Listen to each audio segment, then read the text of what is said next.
everybody. Happy Sunday. I hope you're all doing great and have been enjoying the weekend.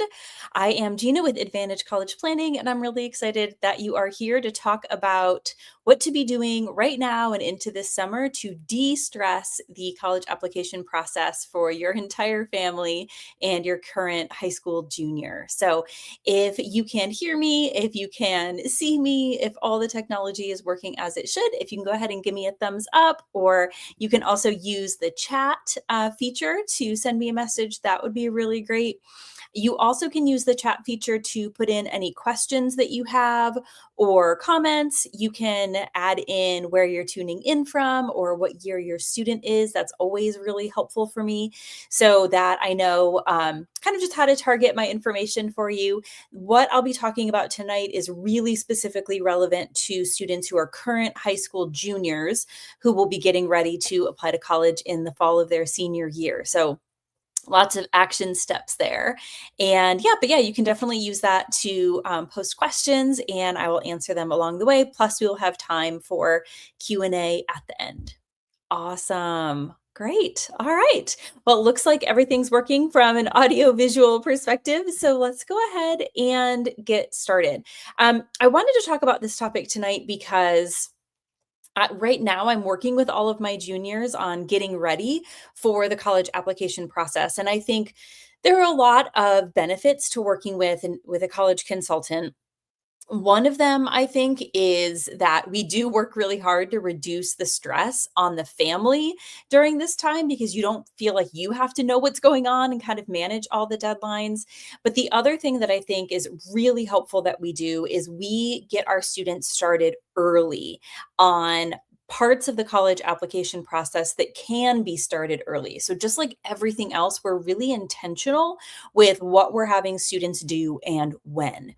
And so for students who are going to be applying to college, the college application deadlines for most students will be occurring in October and November of their senior year. That's when they'll actually be submitting the applications. And so for a lot of students, they might feel like, okay, I don't really need to do anything until fall of my senior year. Or some of them go the other way and they feel like I have to get everything done now because senior year is going to be so busy, but they don't necessarily know what everything is, right? So those are kind of two different ends of the spectrum.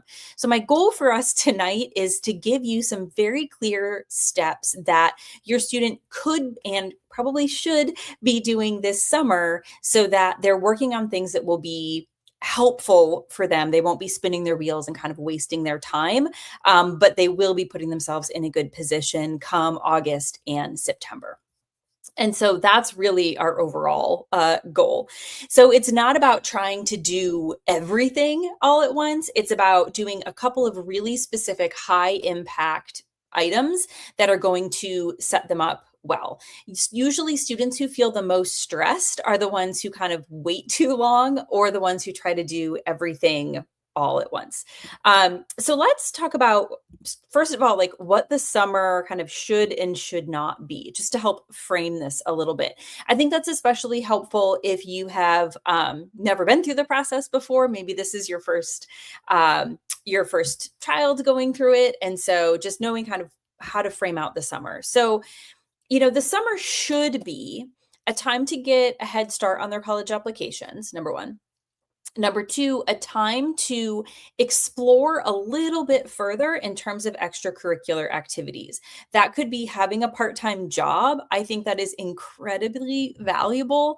If your student doesn't have plans yet and you're kind of scrambling for this summer, and there's an option for them to work part-time somewhere, whether that's at, a summer camp for kids or a sporting goods store or a fast food restaurant, right? Whatever it is, working part-time builds character. It's great experience. It's a really positive activity for students to have on their list when they're applying to college. Volunteering is also great. And we're not talking about just a one-off volunteering. We're talking about more consistent volunteering at one specific site that might happen throughout the summer. Or just pursuing their interests in a more deep, meaningful way, right? So application progress, doing something to deepen their own personal growth and exploration, and then rest and recharge, right? It is summer. So we want them to be able to rest up, have fun, and get ready to go into senior year, ready to go. Summer should not be super overscheduled. I have some students who are very high achieving and very focused, and I've literally had to sit down with a calendar with them and say, okay, so you're going to this camp at this date, and then you're sleeping in your bed for one night, and then you're leaving for this thing the next morning. And it's just like, okay, but where's the downtime, right? You do want to have a little bit of downtime for rest and recharge. We don't want to have essay panic in August. And we, most importantly, don't want to have constant pressure. And so, again, there's a desire to get work done or get everything done. But if we don't really know what that is, sometimes that can just lead to this feeling of, I should be doing something, but I don't know what. And just this constant pressure of, well, what have you done on your applications? I don't know. I haven't done anything, and then that can start to create some tension in your household. So those are the things that we don't want. We don't want them to have a super packed resume this summer. That's not necessarily what they need, but they do need to have a clear head, and a game plan for how they're going to get started. So let's talk about the first thing that they need to do. Right now so we're in early May into, mid-June, right before school ends. This is a great time to just start setting up your application foundation. That's going to be creating your Common Application account and getting organized for what is going to come next. So let's talk about the Common App, and I'm going to share my screen so that you know what I am talking about. All right, share. Okay, so this is the Common Application. The Common Application is the platform that your students will likely be using to apply to the vast majority, if not all, of the colleges on their list. So the first thing that they need to do, if they haven't done so already, is they need to create an account with the Common Application. So they will go to commonapp.org. And then in the upper right-hand corner, they will click Create an Account. And then it's going to say, let's get started. Amazing. So your student will be a first-year student. They will put in their personal email address. So I am showing you this, parents, in good faith that you are not going to do this right now for your student. This is something that your current junior, your rising senior needs to be doing themselves. This is a really important part of the process. This marks kind of the beginning of their college application journey. And so if you are a bit of a highly scheduled type A parent like me, you are probably like, great, I will fill this out right now and get the application open and fill out the things for my child to get this off their plate. And so we can both have it done. I understand where you are coming from. I deeply understand that. But as a professional who has been doing this work for years, I've been working with adolescents for over 20 years. I am telling you, it is really important that they take these steps themselves. It's a really important part of the process. Okay, so when they fill this out, they're going to use their personal email address. They're going to make up a password that you should write down because they'll forget it.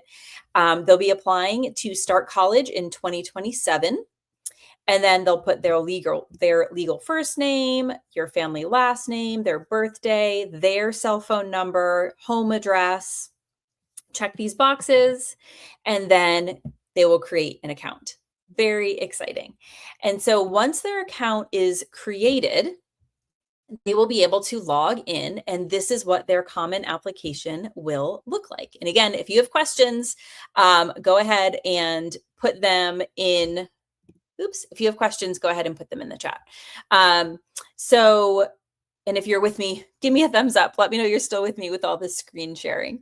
And so then with the Common Application, this is a part of what students can start to fill out right now, okay?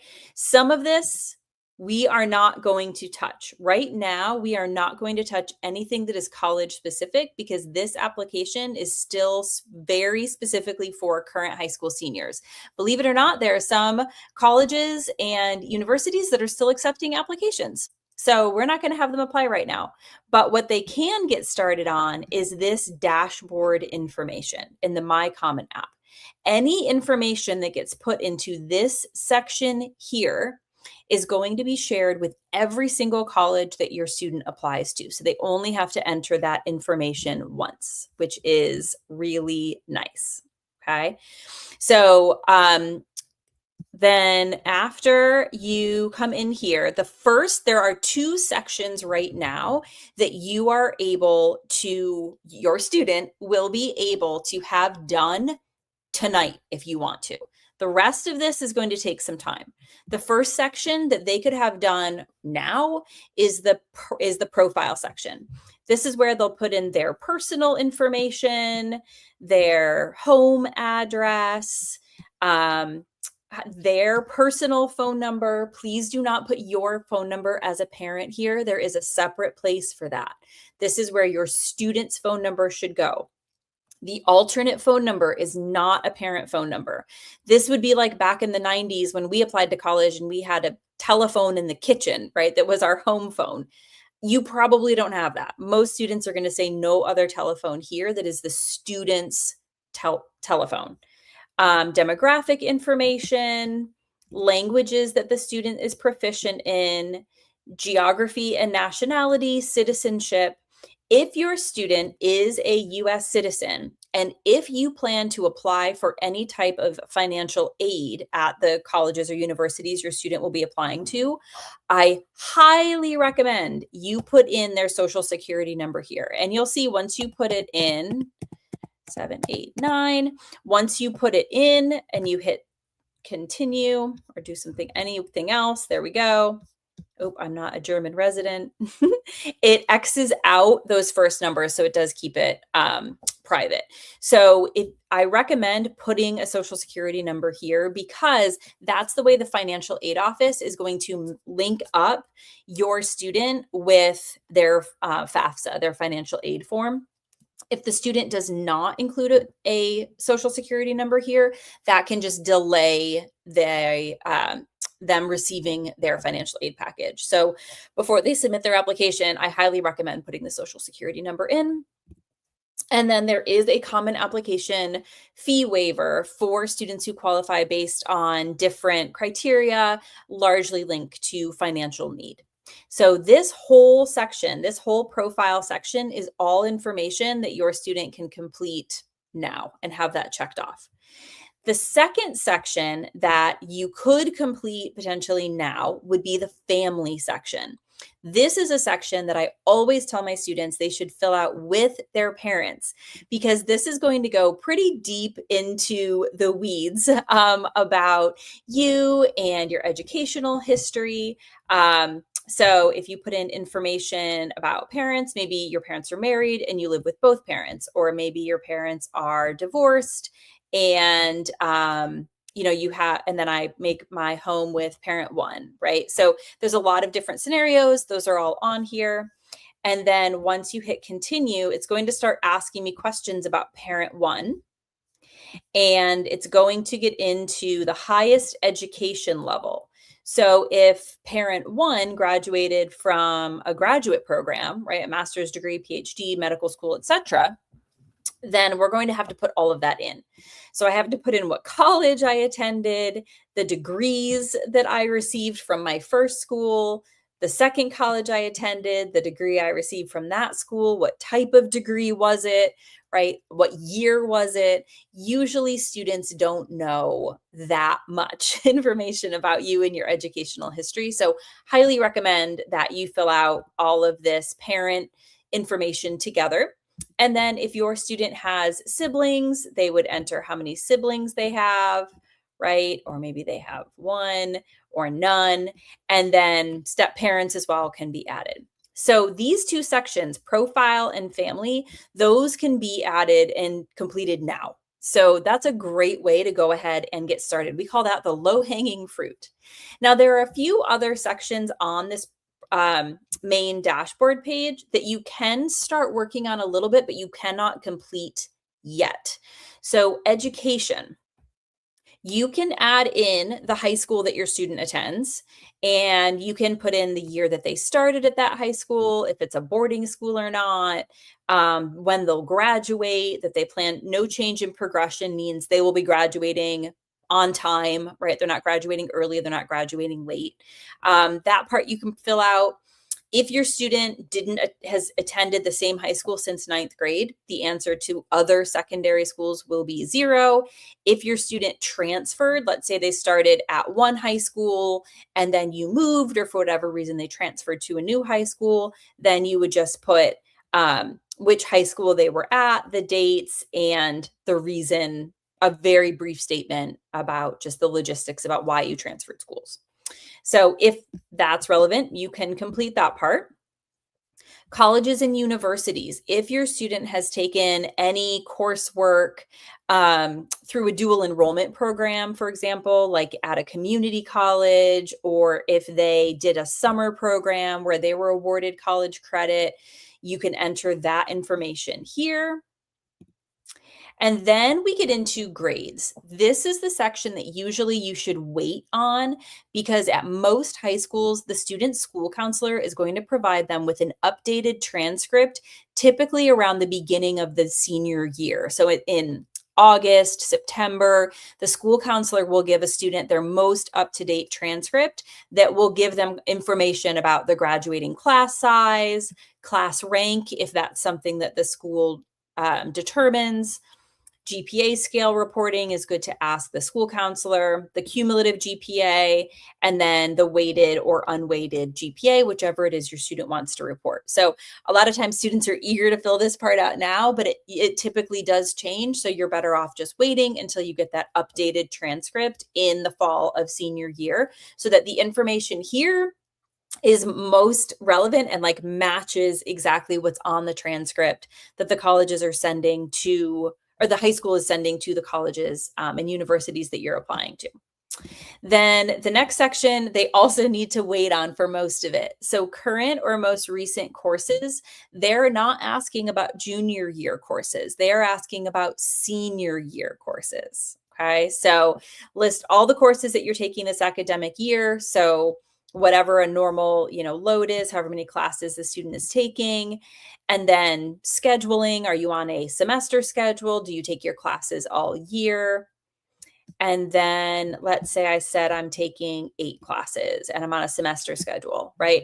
If I start filling out these classes now, I'm probably going to have to change them, because even if you have a tentative schedule from the high school, some things might change in the summer. And honestly, it's really annoying to change this. There is no easy way. Once you want to change one of these, or if you want to like take one off or add one on, you have to redo the whole thing. It is not efficient to try to fill this out early, because if you have to change something, it's going to be really annoying. So I just would recommend waiting on this. Again, I've been doing this for a very long time. I'm trying to give you the shortcuts. So I would just wait. Don't fill this out yet until you know their classes. Honors. This is where a student can report a maximum of 5 honors or awards related to their academic achievements, beginning with ninth grade, right? So you could start brainstorming what they want to put there. You can indicate if you've had any involvement with a community organization that has provided a free resource to you to work on your college applications. And then future plans. So again, planning to start college in 2027, and just kind of, what are you thinking, right? What's the highest degree you plan to earn? What's your career interest? The main thing here is that we need to make sure that it matches up. If you're putting on all of your college applications that you want to become a doctor and you want to be a pre-med, bio health sciences major, but then you say you want to be an architect and you're going to get a bachelor's degree, none of that's working out, right? The math isn't mathing. So whatever you're planning to apply for, just make sure for the most part it matches and it makes sense. All right. The other thing here is you do have an option to say other. And then if that's a better place for you to give some context, maybe you're interested in a few different areas and you haven't narrowed it down to one yet, this is a little choose your own adventure box. Okay. Then you've got the testing section. I wouldn't recommend putting your test scores in until you're completely done with testing and you've decided that you are officially going to be reporting your test scores to all of your schools. Activity list is something you can get started. This is a section where you can list a maximum of 10 activities that you have been meaningfully engaged in since ninth grade. You don't have to have 10, but they cut you off at 10. And you can add those here. And then there is a responsibilities and circumstances section. So if any of these situations or circumstances apply to you, you can give the college and university context about that. And then last but not least is the personal essay, which we are going to get back into. So starting out, let me stop my share. So starting the common application now and just starting to fill in that low-hanging fruit early takes off your list something that you're going to have to do eventually. So you might as well do it now. It'll save you some time. One person has asked if you have a rising junior, so a current sophomore, should I create this now? So no, there's really no benefit to, I mean, there's nothing stopping you. If you want your student to go in and create a common application account now, sure, they can. There's nothing stopping you, but it's not going to save you more time down the road to create a common application account as a sophomore than it would if you were a spring junior. So for a sophomore, I would say just be aware this is something that you'll be doing. These are the different parts to the application, but there's not really any rush or any need for a sophomore to be starting a common app now. That is a really good question. So the other piece is just thinking about organization. My favorite thing, I love a spreadsheet. So come up with whatever you want to use as your system for keeping track of everything. Your student is about to have a bunch of deadlines, a bunch of different college application materials that vary by school. Some want a test score, some don't need a test score, some need a test score that is sent officially from the ACT or SAT. Some will take a self-reported test score. So even just that, right? Some will have a November 1st deadline. Others will have an October 15th deadline. So have a place where you're keeping track of all of that. And then after your student submits their application, they're going to have an application portal for each school that they'll have to log into and track their application through another website. So having one place where you just keep everything, a spreadsheet works really well for that. I would highly recommend that. Anything that you can do now once to get yourself set up is going to save you so much grief when you're a bit more under pressure in the fall. Okay. Second thing that they need to do now is, like I said, we're going to come back to personal essay. They really should be starting to think about their personal essay and the additional information essay if that's needed. So let's start with the personal essay first. So the personal essay is that 650 word maximum piece of writing that students submit that's the same essay that goes to all of the colleges that they're applying to. This is usually the most time consuming, most draining part of the process. It does not have to be, this thing does not have to be as stressful as people make it. But it takes some time, right? You have to come up with a topic, you have to draft. So waiting until the fall really creates some unnecessary stress here. The fall of senior year is really busy. And so having to then write the essay from scratch in September, we don't need to do that. So in June, I would recommend just start brainstorming if you haven't already, right? Start testing out different ideas. Is this something that I really want to write about? What does this tell the reader about me, right? In July, let's get a rough draft done by early July. And the key here is the word rough. It is a rough draft. Again, I've been doing this for a very long time.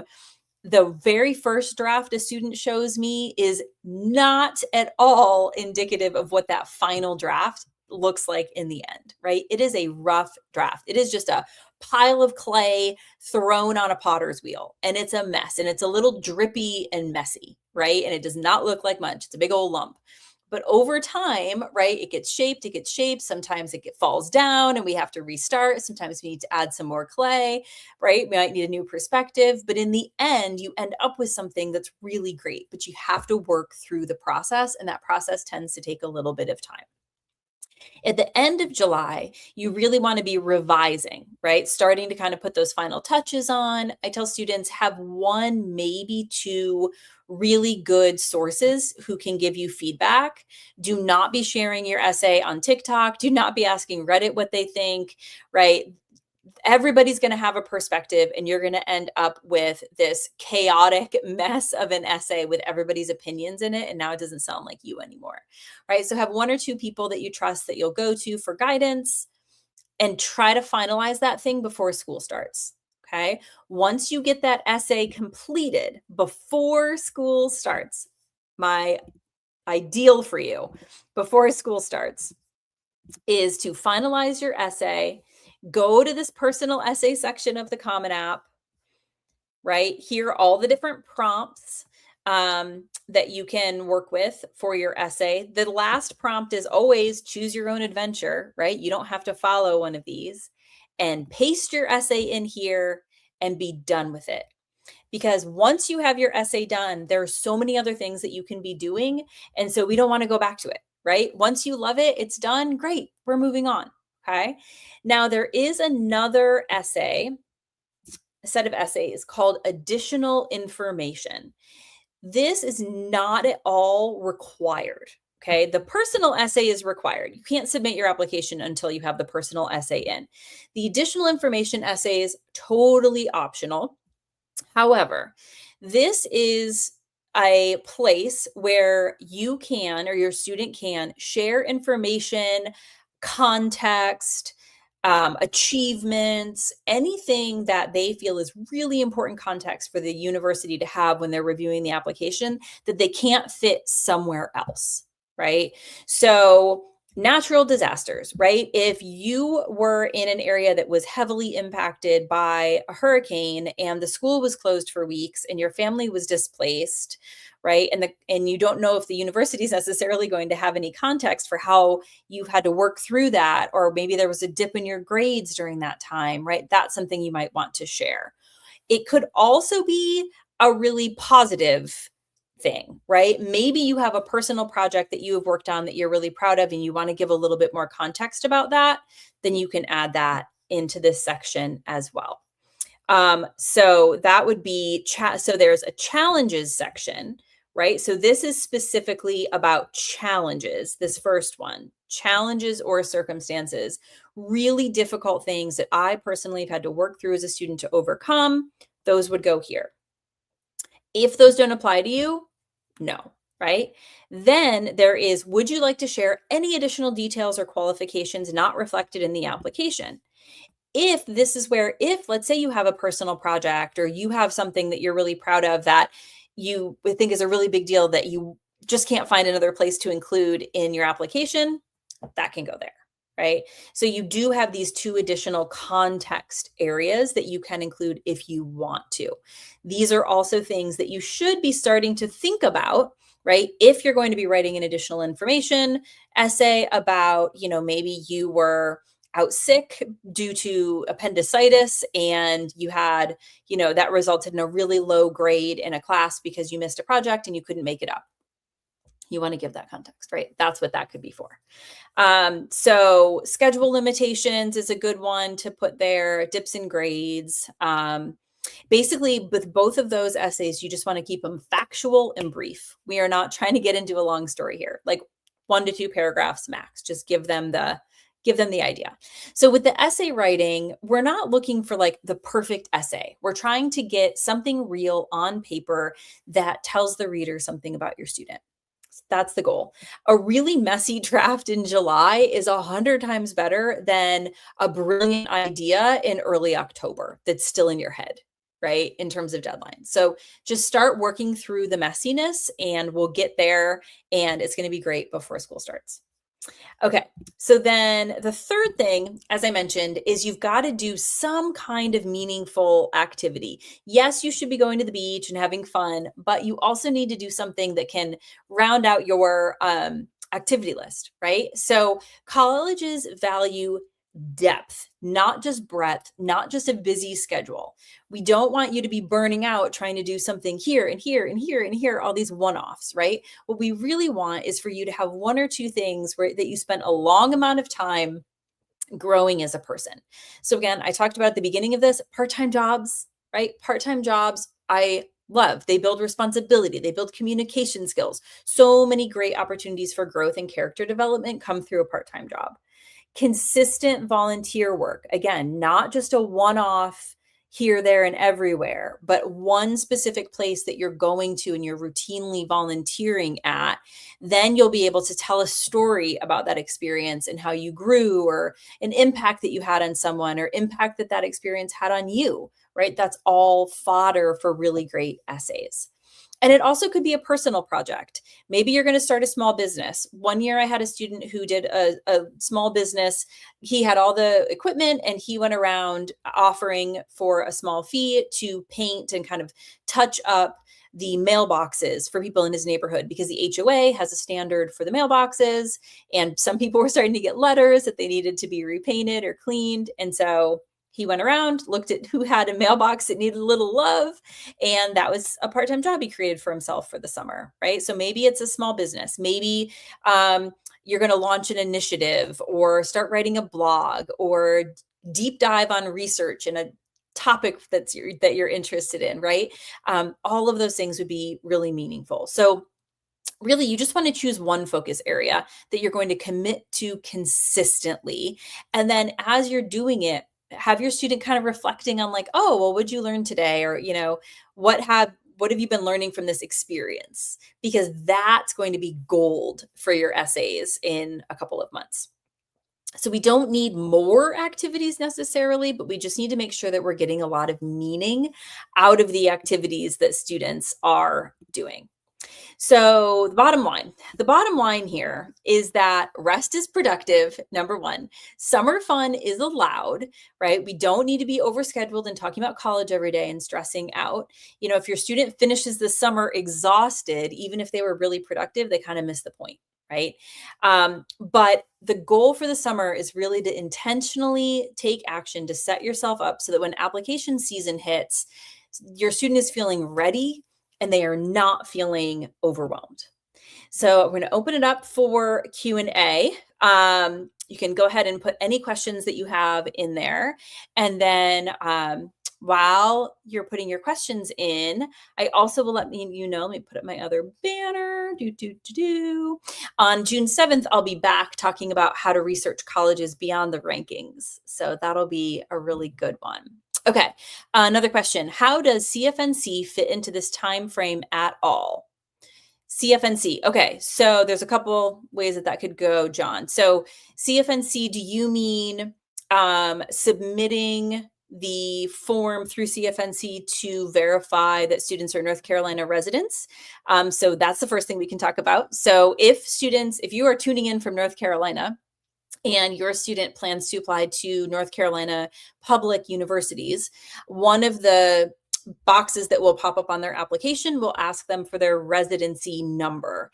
And that is a number that they will get once you fill out a residency determination form through CFNC, which is it's the College Foundation of North Carolina. So basically it is a website that's really comprehensive and helpful. If you haven't gone there, cfnc.org. It's really great.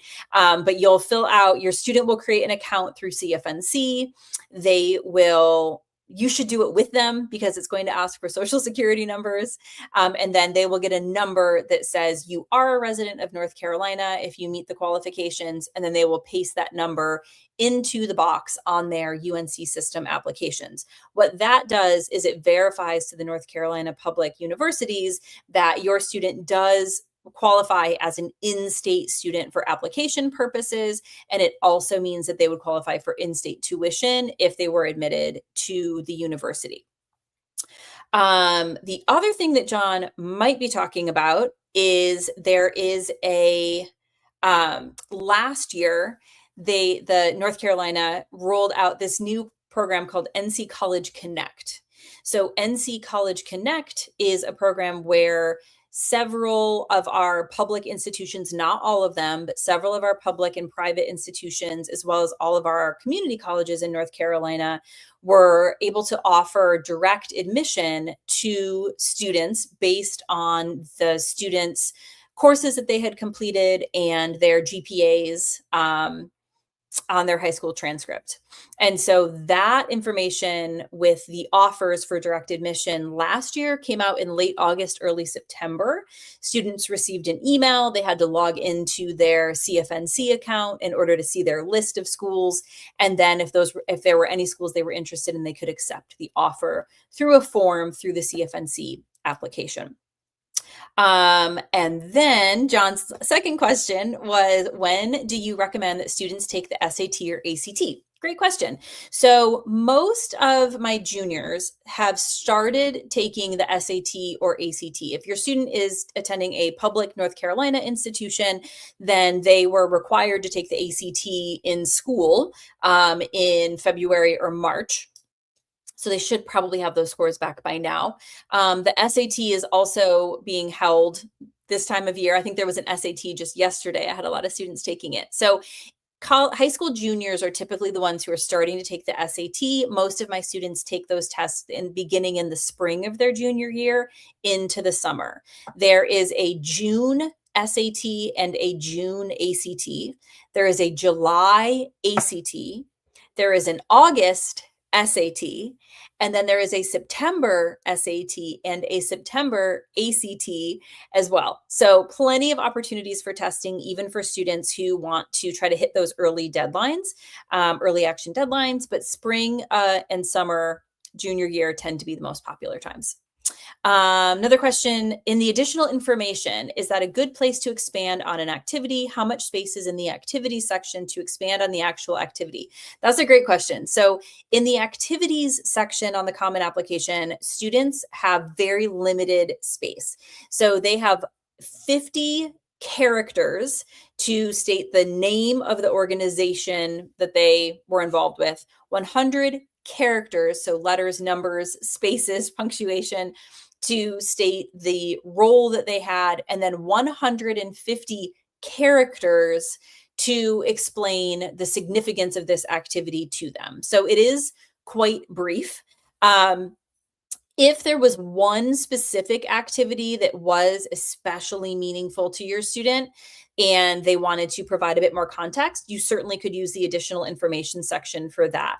I would not use the additional information section as a place to just cram in additional information about every single or the majority of the activities. Colleges will be a bit annoyed by that, just to be transparent with you. But if there is like one thing that your student did that was huge for them, that was their crowning achievement, right, and they're not writing about it in any of their other essays, then that additional information section certainly could be a good place to put that. Yeah, so that could work. Perfect. Great questions. Awesome. All right. Great. Well, if you have any other questions, you can put them in the chat. I'm happy to answer those. I think Instagram also has the comment section, so y'all can use those there if you need to. And again, I will be back on the 7th. So June 7th, I will be back to talk about Beyond the Rankings, how to really research colleges. There is so much more than what US News and World Report has to list on their top 10. We can go a little deeper than that. So that's what we'll be talking about on the 7th. And hopefully you all will be back and joining me there. I hope you have a great rest of your weekend, and we'll see you soon. Thanks so much. Bye.